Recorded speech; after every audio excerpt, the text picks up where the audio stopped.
प्रकृति से आप मेल मिलाप बढ़ाइए, प्रकृति आपका साथ देने के लिए तैयार है। खाना भी धरती से मिलता है, पानी भी धरती से मिलता है, आसमान से मिलता है, पेड़ पौधों से फल मिलते हैं, प्रकृति आपको देने के तैयार है। लेकिन प्रकृति के साथ अन्याय करोगे तो कैसे काम चलेगा।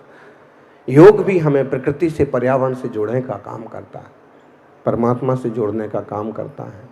ऐसे अपनी तरफ मुड़िए, अपने से जुड़िए।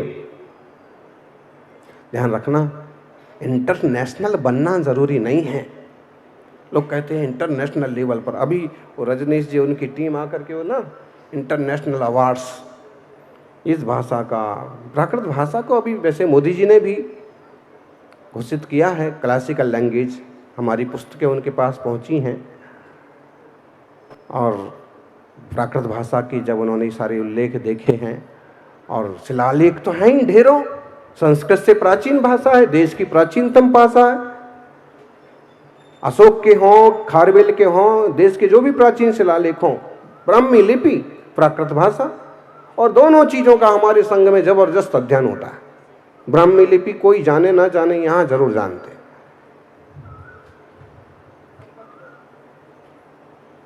तो ये प्राकृत भाषा, प्रकृति की भाषा, ब्राह्मी लिपि, तो क्लासिकल लैंग्वेज घोषित हुई है। तो अब उनने उस भाषा को लेकर के भी एक अवार्ड्स दिया। अब बताइए, हमारे पास ये सब हम रखेंगे कहाँ? अमृतलाल जी आप ले जाओ,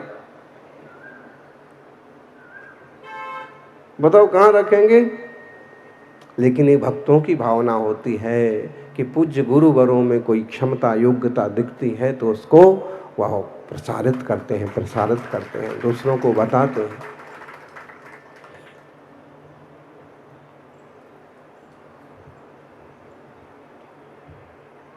सौभाग्यशाली हम सभी इस मंगलमय देश में जन्म हुआ, जिस चीज देश में ऋषभ देव जन्मे, जिनके पुत्र भरत के नाम से इसका नाम भारत पड़ा, जो अपने आप में परम योगी थे। जड़ और भरत की चर्चा श्रीमद् भागवत में बहुत विस्तार से आती। बाहुबली उनका तप श्रवण बेलगोल से आज भी बोलता है। उसके बाद जो तीर्थंकरों की परंपरा है, 20वें तीर्थंकर मुनि सुब्रत के काल में भगवान श्री राम हुए, हनुमान हुए, सुग्रीव हुए। बहुत प्राचीन है हमारी संस्कृति, सभ्यता, संस्कार, शाकाहार, सदाचार, आत्मीयता, वात्सल्य, प्रेम, प्रकृति, पर्यावरण, ये सारे हमारे मूल्य हैं। आज देखिए आप कितना कोलाहल मचा हुआ है। क्या मिल जाएगा? ईरान और इजराइल लड़ भिड़ करके हासिल क्या कर लेंगे बताइए आप? रसिया की ब्रिटेन, यूक्रेन हासिल क्या कर लेंगे? क्या मिल जाएगा? हो सकता है 150 किलोमीटर ज्यादा जमीन मिल जाएगी, हो सकता है रुतबा मिल जाएगा, हो सकता है अहंकार मिल जाएगा कि मैंने जीत हासिल की। मिल क्या जाएगा? ये कुछ चीजें उनके साथ जाएगी क्या? हमारे देश से सीखो, हम कभी किसी पर पहले आक्रमण नहीं करते हैं, और अगर हम पर कोई आक्रमण करता है तो उसको जवाब देने से भी नहीं चूकते। ये पॉलिसी है हमारी बहुत पुरानी। महाराणा शिवाजी उससे भी बहुत पहले की, चंद्रगुप्त और अशोका की भी बहुत पहले की। राम जी रावण को जानबूझ के मारने के लिए थोड़ी गए थे, और समझाया भी बहुत कि भाई सीधे रास्ते आ जा, तेरा तू संभाल, मेरा मुझे दे, मैं अपनी मर्यादाओं की रक्षा करता हूं, तू अपनी मर्यादा मेरे, नहीं रहे तो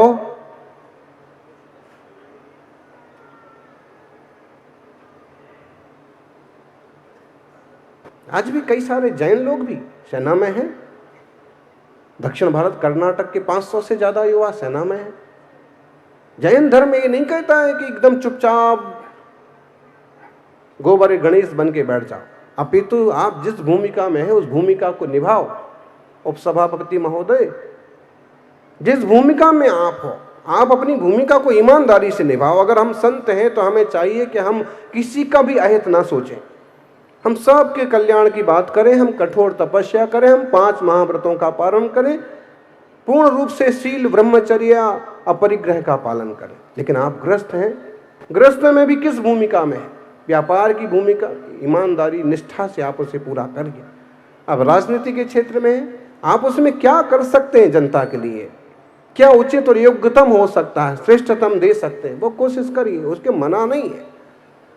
कभी आपके नगर पर, आपके समाज पर, धर्म पर कोई आक्रमण करता है, उसे जवाब दीजिए, उसकी मनाही नहीं है। रक्षो धर्मो रक्षति रक्षितः, जो धर्म की रक्षा करता है धर्म भी उसकी रक्षा करता है। यह तो धर्मस्ततो जया, यह हमारी संस्कृति है, हम इसे संभालें। योग के 8 अंग कौन बता सकता है? योग अंगैरष्टभस्तवे। पूज्यपाद स्वामी ने एक बार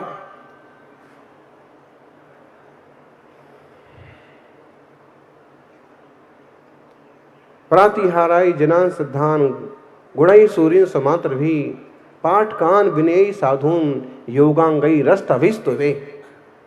8 गुणों से सहित सिद्धों को नमस्कार हो, 8 प्रातिहारियों से सहित अरहंतों को नमस्कार हो, 8 विशेष आचारत्वादि गुणों से संपन्न आचार्यों को नमस्कार हो, ज्ञान के 8 अंगों से सहित उपाध्यायों को नमस्कार हो, और योग के 8 अंगों से सहित मुनिराजों को, साधुओं को नमस्कार हो। बोलो 5वां पद क्या बोला हमने? सीए योग के 8 अंगों से सहित। योग के 8 अंग कौन बताएगा? इतना बड़ा महोत्सव है, योग दिवस है, इतनी बड़ी सभा है, तो आखिर कुछ होना, प्रश्न उत्तर भी तो होना चाहिए। योग के 8 अंग कौन कौन से हैं? जो बताएगा उसको गिफ्ट दिया जाएगा। जल्दी, वो मोबाइल खोल के दिख रहे, बाबा लोग भी बहुत खतरनाक है। अपन समझते हैं कि युवा लोगों को ही पता पड़ता है। गूगल खोज रहे होगे, बोलो यम नियम,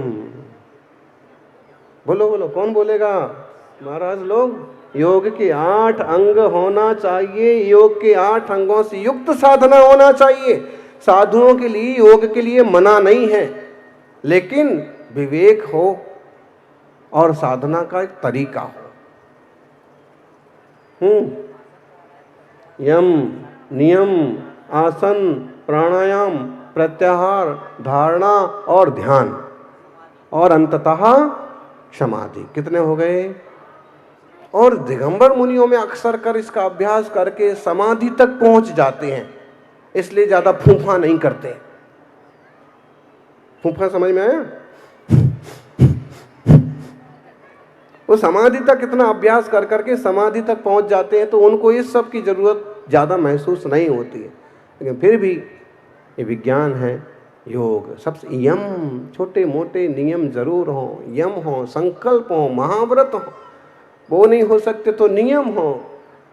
आसन भी निश्चित होना चाहिए। कितने लोग हैं जिनको नीचे बिठा दिया जाए तो भगवान ही ऊपर उठा ले, वे नीचे बैठ नहीं सकते। क्यों? बोले सब लोग ऊपर जाके बड़े बड़े लोग कर रहे तो हम क्यों नहीं कर सकते? सबका योग संयोग होता है, सबकी एक भूमिका होती है, सबका एक तरह से सम्मान होता है। आपका नहीं हुआ इसका ये मतलब नहीं कि आपका नहीं हुआ, कोई भूमिका आपकी भी बनेगी, कोई अवसर आपका भी होगा, जहाँ आपका भी होगा। दूसरा, कुछ लोग कहते हैं कि गुरु चरणों में बैठने से बड़ा सौभाग्य और क्या होता है।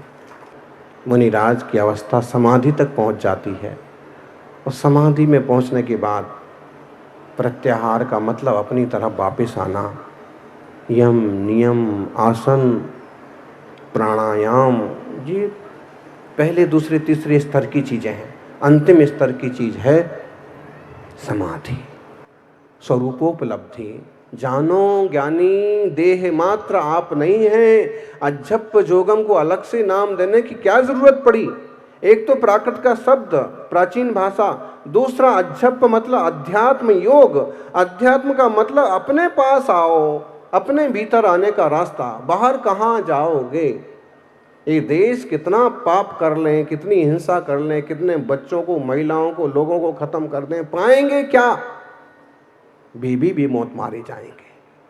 और ऐसे ना मरोगे, 5-25 साल बाद आयु पूरी होगी तो मरोगे। क्या हिटलर अमर हो गया? इसलिए सारी दुनिया को एक संदेश देना चाहते हैं कि अगर संसार को, विश्व को जिंदा रहना है तो अहिंसा के अलावा कोई रास्ता नहीं है। दुनिया को अगर जीना है तो आत्मीयता, प्रेम, वसुधैव कुटुंबकम के अलावा कोई रास्ता नहीं है। आप दूसरे को सम्मान देना सीखो, दूसरे को अपना मानना सीखो, वहां के लोग भी सुखी रहें। हमारे देश को देखो, पड़ोसी उपद्रव करता है तो उसको तमाचा भी लगा देता है, जब भूखा मरता है तो उसको खाना भी दे देता है। आत्मीयता ये भी है, उदारता ये भी चीज है। आपसे आग्रह है, समाज में किसी तरह की विसंगति दिखे उसे सुधारो। कोई भूखा, उद्वेलित, परेशान दिखे उसकी भूख मिटाने की कोशिश करो। कोई किसी तरह की समस्याओं से बुरी तरह से ग्रस्त है, अगर आप उसे कुछ रास्ता सुझा सकते हो तो सुझाओ। डर का माहौल मत बनाओ, क्योंकि डराने वाले तो ओसामा जैसे लोग भी धरती पर नहीं रहे, अट्टहास करने वाले रावण कंस भी नहीं रहे। डर का माहौल मत बनाओ। हम अपने भाई, अपने पड़ोसी, अपने गांव या किसी ऐसा माहौल न बना दें कि वो इंसान भयभीत हो, जीने मरने को मजबूर हो। चाहे बहुएं हों, बेटियां हों, परिवार हो, पशु पंछी क्यों ना हो, अभय का माहौल। आप देखिए जितने सारे देवता हैं, कैसा फोटो मूर्ति कैसी होती है, आशीर्वाद। ये क्या चीज है? श्री राम का हाथ ऐसा है, कई सारे देवता, मतलब क्या है? अभय, अभय, डरो मत। मुनिराज के पास आए, उन्हें आशीर्वाद, अभय, डरो मत, आशीर्वाद, हमारा कल्याण होगा। एक बहुत अच्छे समाज की रचना हो, सब मिलजुल के आगे बढ़े, हमारा देश तरक्की करे और पूरी दुनिया योग अध्यात्म की मार्ग पर चढ़ करके सुखी हो। शाकाहार सदाचार से बड़ी चीज क्या है? किसी और को तकलीफ देगा अगर कोई व्यक्ति, तो क्या वो बिना तकलीफ के रह जाएगा? अगर उसने बकरी के बच्चे को भी मारा तो क्या बकरी बद्दुआ नहीं देगी? अगर उसने मुर्गी के अंडे को भी खत्म किया तो क्या मुर्गी का दिल नहीं दुखता है? तो क्या उनकी बद्दुआ नहीं होती है? मरी हुई भातड़ी जो होती ने, भसक, पहले लोहार लोग जो काम करते थे, लोहार लोग वो बनाते थे और उसमें हवा ऐसे वो रस्सी से खींचते थे, क्या बोलते थे उसको? भसक।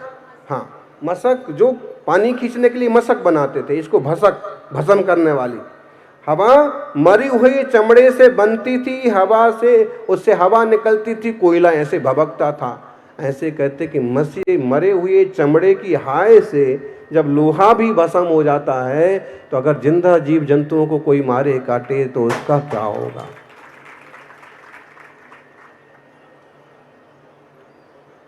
इसलिए हम लोग, हमारे देश, हमारे बड़े बड़े लोग, हमें तो गजब की बात, हम दिल्ली में ही थे, G20 कार्यक्रम हुआ और मोदी जी ने मेजबानों के लिए, मेहमानों के लिए भोजन की व्यवस्था की। सबके लिए शाकाहारी भोजन की व्यवस्था है।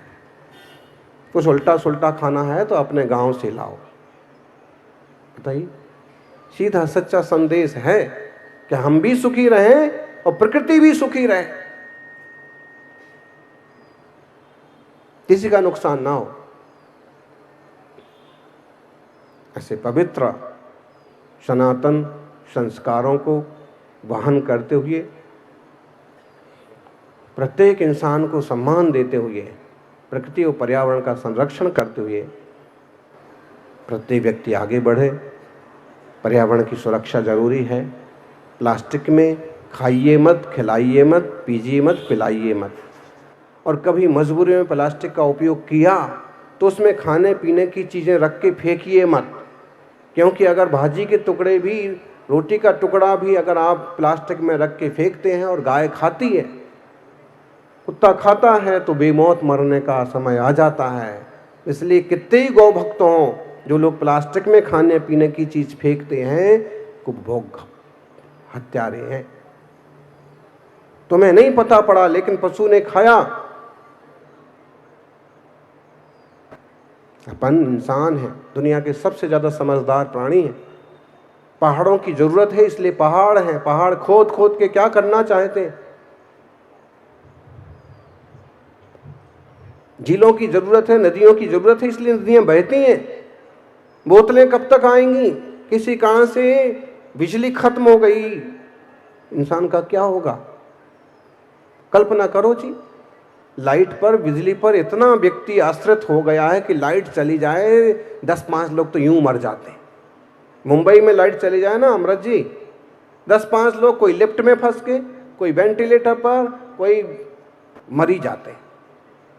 इतने पराधीनता, कल के दिन ये पराधीनता होगी, आदमी हाथ से रोटी नहीं बना पाएगा, वो खरीद खरीद के बाजार से खाएगा। वो गाड़ियां बंद हो गई, वो खाना बंद हो गया, किसी कारण से बनाना भूल गए। जो हमारी देसी पद्धति परंपराएं हैं बहुत मायने रखती हैं, इसलिए प्राचीन पुरातन पद्धतियां भी जीवित रहना चाहिए। पुराने के साथ नए लेके चलो, प्राचीन के साथ नवीन का भी सम्मान करो। लेकिन आपसे बड़ा दुनिया में कोई नहीं है, आप अपने आत्मा का सम्मान करें। और जैसे ही बड़े हम हैं ऐसे ही हमारे आसपास के सब लोग भी बड़े हैं, किसी को तकलीफ ना हो। परस्पर उपग्रहो जीवानाम, सभी के मंगल की कामना। पैसे के पीछे दौड़ रहा मन है, रोग से पीड़ित सबका तन है। योग को अपनाओ क्योंकि स्वास्थ्य होना ही जीवन का सबसे बड़ा धन है। शरीर का हाल मन का आईना है, इसे साफ रखना भी एक मायना है। शरीर का हाल, मन का हाल सुधारिए। शरीर और आत्मा के लिए तोहफा है योग, खुद से मिलाने वाला मौका है योग। खुद से मिलने का अभ्यास करिए। सुबह हो या शाम रोज कीजिए योग, निकट न आएगा कभी कोई भारी रोग।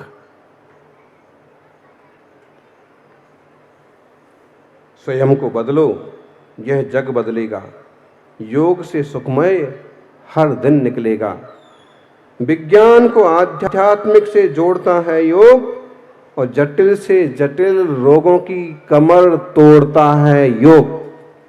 योग में तो वो पावर है कि जन्म जरा मृत्यु भी मिट जाए और आत्मा हमेशा के लिए कर्मों से मुक्त होके अमर हो जाए।